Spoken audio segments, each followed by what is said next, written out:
অনেক দিন হলেই ভাবছি যে রান্নাটা করব, সেটা আর হচ্ছে না। তো আজকে আর ভাবলাম যে রান্নাটা করেই ফেলি।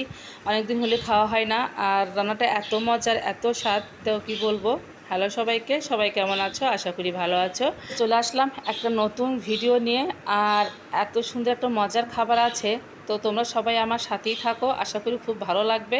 আর ভালো লাগলে অবশ্যই একটা লাইক, কমেন্ট আর শেয়ার করে দেবে, সাথে একটু সাবস্ক্রাইবও করে দেবে। তো এই তো সকালবেলা চা করেছি, খুব সকালে না, ওই তো 8:30টার মতো বাজে। তো ভাবলাম চাটা খাই, একটু ওয়েদারটা ঠান্ডাই ছিল, মানে হালকা একটু বৃষ্টি হয়েছে, তো ওই জন্য চা বিস্কুট খেয়ে নিলাম। আর আজকে সকালে তেমন কিছু রান্নাবান্না করব না, ওই কাঁঠাল নিয়ে আসছে, কলা আছে, ভাবলাম ছাতু মুড়ি এগুলোই আজকে খাবো। চা বিস্কুট খাবার পর কিন্তু তেমন খিদেও থাকে না কিছুক্ষণ। তো যাই হোক, যখন যার খিদে লাগবে তখন তাকে আবার খেতে দেবো, নিজেও খেয়ে নেব। তো দেখি আবার এদের দুপুরে রান্নাবান্নার জন্য সব গুছিয়ে নিয়েছি। তো আজকে রান্না করব শোল মাছ, আর তো মিষ্টি কুমড়ো ভাজি, আর ওখানে কেটে নিয়েছি পেঁয়াজ কুচি আর পটল দিয়ে আজকে একটা মজার খাবার, শোল মাছের ঝুড়ি করব। আর পেঁয়াজ বাটা করে নিয়েছি, রসুন বাটা। তো আমি কিন্তু আগে ভাতটাই বসিয়ে দিয়েছি, যেহেতু সকালে ভাত রান্না হয়নি। তো এদিকে সব কিছু গুছিয়ে টুছিয়ে নিয়ে তারপরে কিন্তু ওদের রান্নাবান্না। তো ভাতটাও হয়ে গেছে, আর আমি একটু ভাতটা ঝরঝরে করি, খুব ঝরঝরে না, মানে হাতে সুসিদ্ধ, এদিকে ঝরঝরে থাকে। তো ভাতটা নামিয়ে নিয়ে এখন তো আগে মাছের মাথাগুলো আর যে মাছের কলসা, এই শোল মাছের এই কলসাগুলো খেতে কিন্তু খুবই মজা লাগে। আমি কিন্তু কখনোই ফেলে দিই না, বিশেষ করে বড় শোল মাছের তো ফেলেই দিই না, ছোটো হলে তাও একটা কথা। তো যাই হোক, মাছের এই মাথাগুলো দিয়ে, কলসাগুলো দিয়ে ভালো করে ভাজি করে নিয়ে তারপরে আবার মাছগুলো ভাজি করে নেব। আর মাছগুলো বেশ অনেক দিন আগে আনা হয়েছিল, ওই সেভাবে খাওয়া হয়নি।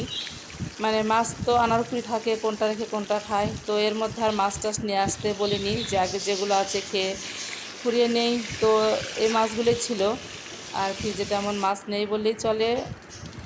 তো ভাবলাম যে আজকে এই মাছটা রান্না করে একদম ফ্রিজটা খালি করে পরিষ্কার করে নেব।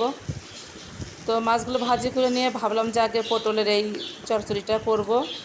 তো আর এই চচ্চড়িটাই কিন্তু অনেক দিন হলো খাওয়া হয় না, পেঁয়াজ পটল, আর এর মধ্যে অনেকে ইচ্ছে করলে ডিমও ভেঙে দিতে পারে, আর যে মনে করবে না ডিম খাবো না, মাছ দিয়ে, সেটা কিন্তু মাছ দিয়েও হতে পারে।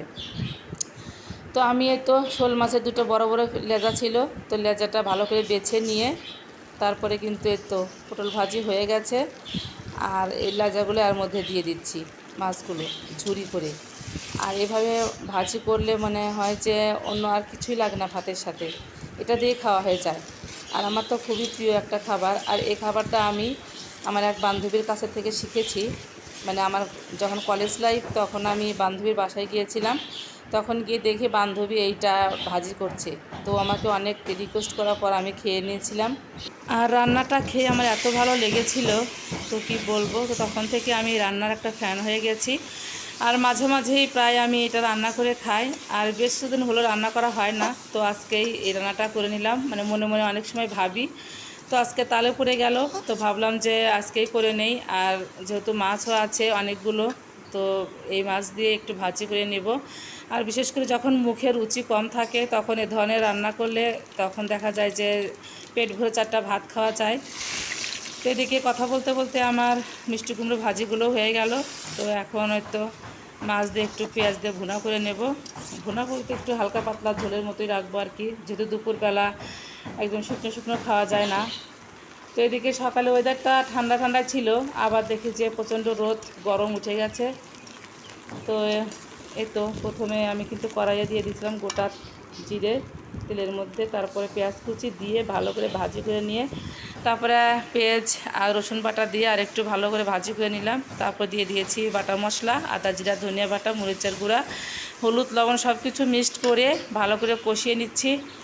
আর এভাবে শোল মাছ রান্না করলে একদম মাংসর মতো লাগে। তো আজকে আর আলুটা ব্যবহার করিনি, যেহেতু এখন আলু একটু মিষ্টি মিষ্টি লাগে, তেমন একটা ভালো লাগে না, ওই বড় আলুগুলো খেতে একটু ভালো লাগে।